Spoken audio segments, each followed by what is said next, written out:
안녕하세요. 알기 쉬운 성경 이야기 시간으로 돌아왔습니다.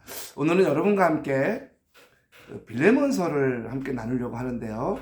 성경의 빌레몬서는 굉장히 짧습니다. 성경이 한 장밖에 없으니까요. 그런데 이게 신약성경 27권에 들어갔다는 것은 이 빌레몬서가 주는 메시지의 크기가 그 당시에는 굉장히 컸던 것 같습니다. 그리고 이 빌레몬이라고 하는 사람을 통한 초대교회의 역사가 많이 일어났던 것 같습니다. 그래서 빌레몬서가 이렇게 우리에게 남겨져 있는데요. 빌레몬서는 우리가 잘 아는 사도 바울의 옥중서신서 중에 하나입니다. 에베소서, 빌립보서, 골로새서 이들은 모두 지역에 있는 교회들에게 준 메시지고요. 개인에게 준 옥중서신이 하나 있으니 그것이 바로 빌레몬서입니다. 이 빌레몬서는 아마도 사도 바울의 서신서를 들고 간 도기고가 골로새 교회를 전할 때 개인적으로 특별히 사도 바울이 이 빌레몬에게도 이 편지를 따로 줘라 하고 골로새서와 함께 보낸 그러한 서신서가 분명한 것 같습니다. 왜냐하면 골로새서에 있는 내용과 이 빌레몬서의 내용이 여러 가지가 비슷한 또 똑같은 내용이 많이 나와요. 골로새서에 마가를 언급한 부분이나 누가를 언급한 부분, 아리스타고를 언급한 부분 이러한 부분들이 빌레몬에도 그대로 나오거든요. 그래서 이 두 신서는 같은 시기에 쓰여졌고 같은 사람에 의해서 골로새 교회에 전해질 때 빌레몬서와 함께 전해졌다는 것이 분명합니다. 그럼 왜 빌레몬서를 따로 보냈을까? 따로 보낸 이유가 있었던 것이요. 그것이 바로 사도 바울의 감옥 생활, 옥중에 있을 때 일어난 일이 하나 있었기 때문에 그렇습니다. 이 사도 바울의 옥중을 어떤 분은 감옥, 어떤 분은 가택연금이라고 표현하는데 둘 다 똑같은 표현일 수가 있죠. 그런 와중에 오네시모라고 하는 사람을 만난 겁니다. 그리고 사도 바울로부터 오네시모가 예수 그리스도에 대한 복음을 듣게 된 거죠. 참 사도 바울은 때나 장소나 사람의 종류의 다름이 중요하지 않고 어느 때나 어느 장소나 복음을 전하는 복음의 보물 같은 역할을 한 것입니다. 누구를 만나도 복음을 전할 수 있는 기회로, 어떤 장소든 복음을 전할 수 있는 장소로 사도 바울은 늘 복음으로 가득 차 있던 사람입니다. 이걸 보면 사도 바울의 그 열정이 너무나 부럽지 않습니까? 누구를 만나도 복음을 전하고 싶고 어느 곳에 가도 복음을 전할 장소로 삼고 정말 이러한 사도 바울의 복음에 대한 열정과 마음이 정말 열매를 맺어져서 많은 교회와 영혼들이 세워지고 구원되지 않았나.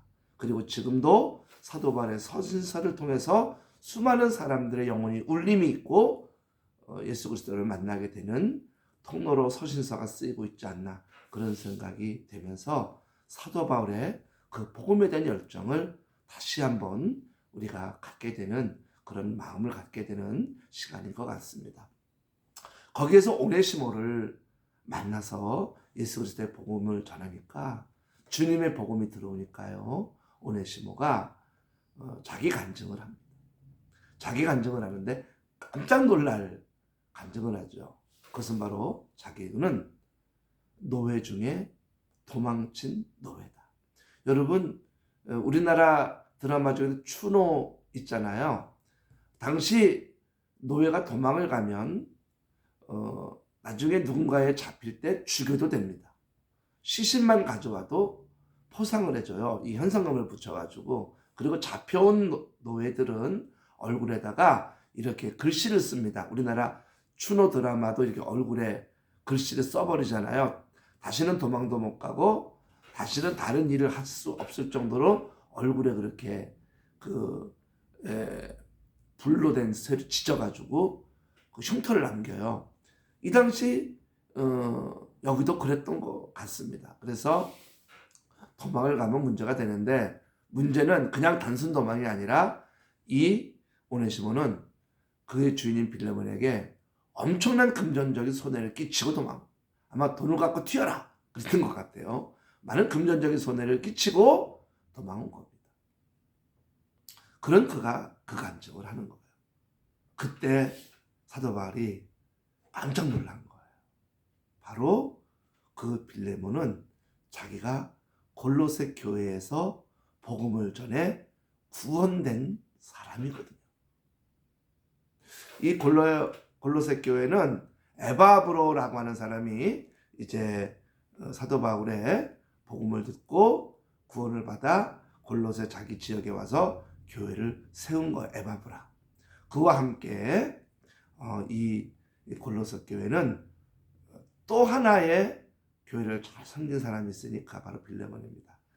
이 빌레몬은 자기 집을 내놓은 거죠. 그 에바브라를 통해서 복음이 전해졌고, 그 복음을 들은, 아마도 빌레몬이 나중에 보면 사도 바울이 당신은 나에게 빚진 것이 있다라고 하는 표현을 쓴 거 보면 에바브로한테 들은 게 아니라 사도 바울에게 직접 복음을 들은 것 같아요. 그래서 그가 주님을 믿게 됐는데, 그러면서 자기 집을 다 이렇게 예배 처소로 내놓은 사람입니다. 그래서 아키포가 그의 아들이죠. 이 골로새서에도 나오고 또 빌레몬서에도 나오는 이 아키포가 바로 그의 아들입니다. 그 집안이 다 아주 훌륭한 믿음을 가진 집안이라 골로새 교회는 정말 존귀한 자로 쓰이게 되는데요. 바로 그 빌레몬의 종이었던 거예요. 그래서 그와 함께 같이 생활하다 보니 이 오네시모가 너무나 주님에게는 귀하게 쓰일 사람으로 여겨진 거예요. 이 복음이 한번 들어가니까요, 사람이 이렇게 뒤집어지더라. 복음이 들어가니까 이렇게 달라져요. 정말 주님께서 얼마나 많이 쓰실까라고 기대가 되는 사람이었던 거예요. 그래서 그냥 나와 함께 있자라고 데리고 다닐 수도 있죠. 사도 바울이 오네시모를. 그런데 사도 바울은 구약을 아주 통달한 사람입니다. 구약에 그게 있죠. 석권제. 죄를 지었으면 그 죄에 대한 배상을 하는 게 있어요. 그러니까 지금 손해를 끼쳤으면 이 손해를 갚아줘야 돼요. 누군가가. 배상의 제도가 있어요. 그 배상의 제도에 그 마음이 있는 거예요, 사도 바울은. 근데 오네시모가 갚을 수 없어. 그래서 누가 갚는 거예요? 자기가 갚는 거예요, 자기가 이 편지를, 오네시모에 대한 내용을 써서 빌레몬에게 두 교편을 보내면서 이 사람이 끼친 손해를 내가 갚겠다. 그러니까 이 사람을 용서해줘라. 당신이 나한테 받은 은혜가 있지 않냐. 그러므로 이 사람에 대한 손해 끼친 걸 내가 배상해 줄 테니까 이 사람을 용서해 주라고 쓰는 서신서가 빌레몬서예요. 여러분, 우리 누가복음에 나오죠. 누가 나오냐면 선한 사마리아인 비유가 10장에 나와요. 10장, 누가복음 10장 35절에 이런 말씀이 있어요. 그 이튿날 그가 주막 주인에게 데나리온 둘을 내어주며 이르되 이 사람을 돌보아 주라. 비용이 더 들면 내가 돌아올 때 갚으리라 하였으니. 영혼을 살리는 일이라면, 사람을 살리는 일이라면 자기의 비용을 아까워하지 않습니다. 나의 수고와 나의 비용이 아깝지 않습니다. 그게 바로 크리스찬들입니다. 그게 예수 믿는 사람들인 거죠. 그래서 교회를 위해 헌신하고 뭐 쓰여진 걸 아까워하잖아요. 헌신한 걸 아까워하잖아요. 우리가 나중에 죽을 때에도 내가 평생을 주님을 위해 살고 헌신했던 것이 전혀 아깝지 않은, 당연한 거고 감사한 그러한 신앙인이라면 그 사람은 정말 예수를 잘 믿은 겁니다. 바울의 사명은 복음을 전하는 사명입니다. 이방인에게 복음을 전하는 사명을 그는 받아서 예수 그리스도와 예수를 믿는 사람들을 박해하던 자가 예수 그리스도의 복음을 전하고 영혼을 구원하는 완전 180도 달린 인생을 살게 되었는데요. 그래서 이 복음에 대한 열정이 대단했던 사람이에요. 사도 바울은 감옥에서도 복음을 전하고 감옥을 지키는 경비대원들한테도 복음을 전하고 간수에게 세례를 베푸고 복음을 전하는 사람이니까 대단한 복음의 열정이 있는 거죠. 근데 복음의 열정뿐만 아니라 사도 바울은 또 하나의 직분을 언급을 합니다.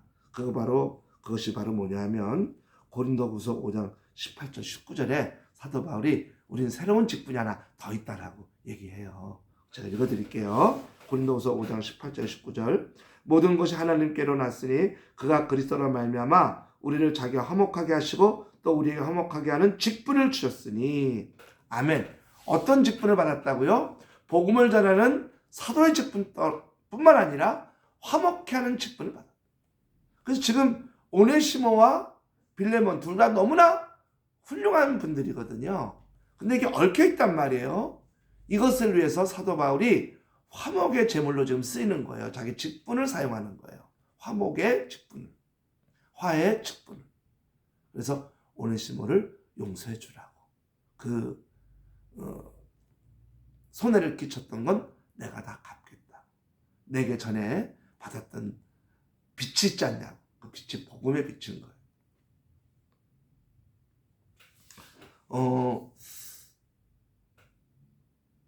이 빌레몬서가 오네시모를 용서했는지는 더 이상 성경에 나오지 않습니다.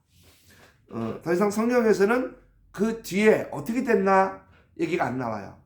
그런데 이 빌레몬서가 정경화되고 빌레몬서가 쓰여지잖아요. 나중에 오네시모는 굉장히 유명한 그러한 주교가 됩니다. 그리고 빌레몬의 아들 아키뽀는 또 굉장한 목회자가 됩니다. 나중에 그런 일이 됐다는 것은 빌레몬서에 기록이 되지 않았지만 빌레몬이 오네시모를 용서한 거죠.